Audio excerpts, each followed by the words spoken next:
এখনো দেশের বিভিন্ন হাসপাতালে হামাক্রান্ত শিশুরা ভর্তি হচ্ছে। হামের প্রকোপ ও টিকাদান কর্মসূচির খবর জানাতে এই মুহূর্তে পাবনা থেকে আমাদের সঙ্গে যোগ দিচ্ছেন সহকর্মী শাহিন রহমান। যাচ্ছি তার কাছে। শাহিন, হাসপাতালে শিশুদের চিত্রটা কেমন দেখছেন?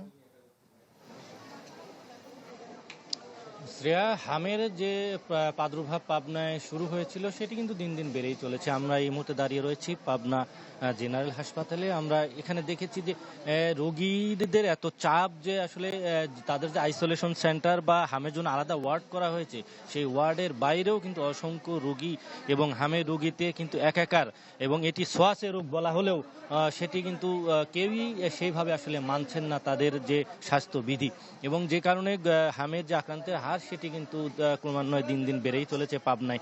আমি যদি গত এক সপ্তাহের এবং গত 24 ঘন্টার তথ্য জানাই, পাবনা জেনারেল হাসপাতাল থেকে পাওয়া তথ্য, আজকে গত 24 ঘন্টায় নতুন করে 20 জন শিশু এবং বয়স্ক মানুষ হামে আক্রান্ত হয়েছেন, এবং আক্রান্তদের বেশিরভাগই শিশু।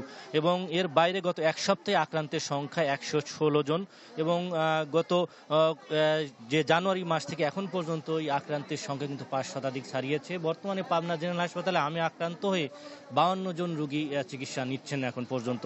এবং সর্বোপরি টিকার যে অবস্থা রয়েছে সেটি যদি বলি, পাবনা সিভিল সার্জন কার্যালয় থেকে প্রাপ্ত তথ্যে যে পাবনায় 3 লাখ শিশুকে টিকাদান কর্মসূচির আওতায় আনা হবে, এবং ইতিমধ্যে গত 5 তারিখ থেকে এখন পর্যন্ত টিকাদান কর্মসূচির আওতায় এখন পর্যন্ত প্রায় 1,87,000 শিশুকে কিন্তু হামের টিকা দেওয়া হয়েছে।